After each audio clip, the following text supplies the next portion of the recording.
Mary Baker Eddy's home, Pleasant View, faced onto Pleasant Street in Concord, New Hampshire. Even before the house was completely remodeled, a granite gateway announced this as the home and headquarters of the discoverer, founder, and leader of Christian Science.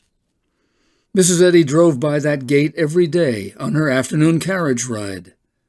Through that archway, over the 15 years she lived here, passed a continuous flow of messengers carrying instructions to the church and her publishers.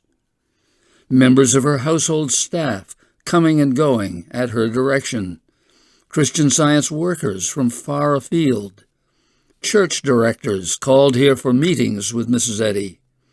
Editors of the church's periodicals.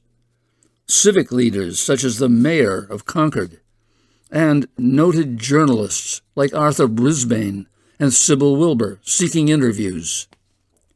On several occasions, after communion services or annual meetings in Boston, trainloads of Christian Scientists came to her Pleasant View home to greet their leader and hear some words of inspiration from her.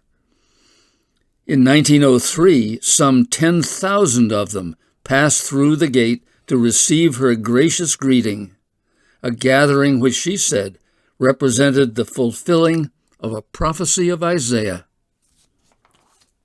In January 1908, Mrs. Eddy moved to the home at Chestnut Hill outside Boston that would be her final residence.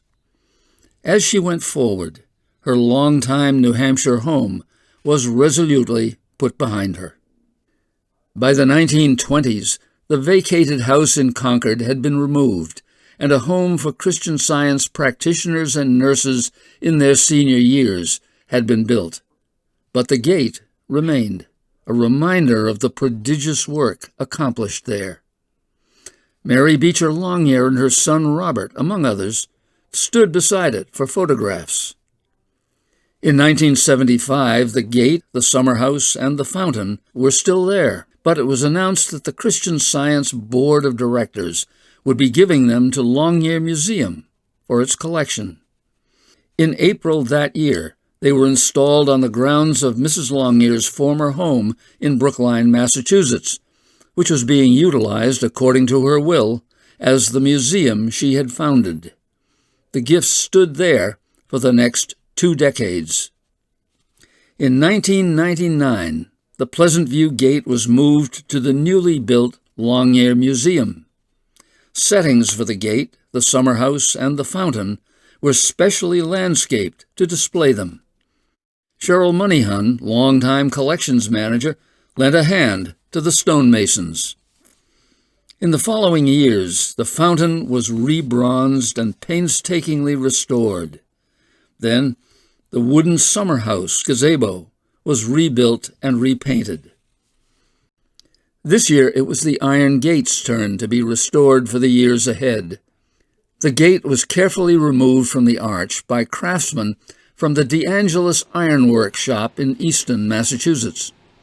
Deb Wald, Longyear's senior collections manager, oversaw the restoration, including a visit to the ironworks to check progress.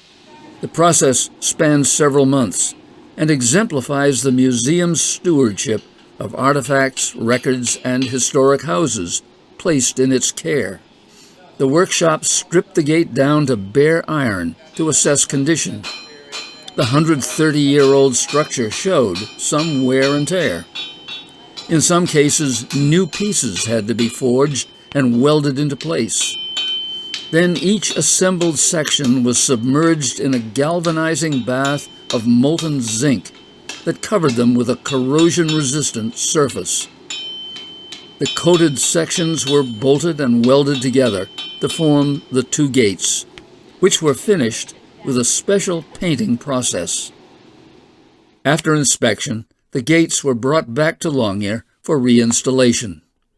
Restoration will continue later this summer, when the granite columns will be washed to remove any white efflorescence coating the stones. Fully restored, the Pleasant View Gateway will stand as a monument to the accomplishments of Mary Baker Eddy's 15 years at her New Hampshire home. As you approach this landmark, you're reminded that in the house that once lay beyond this portal, Mrs. Eddy reorganized the Church of Christ Scientist, guided construction of the Mother Church edifice, produced the church manual, compiled her books, Miscellaneous Writings 1883 to 1896, and the First Church of Christ Scientist and Miscellany, edited the final major revision of Science and Health with Key to the Scriptures, and led her students and the church she founded through times of challenge and triumph. Today, the Gate welcomes you to explore all that, joining in the museum's mission to help preserve and promote a wider, deeper awareness of Mary Baker Eddy's life and work.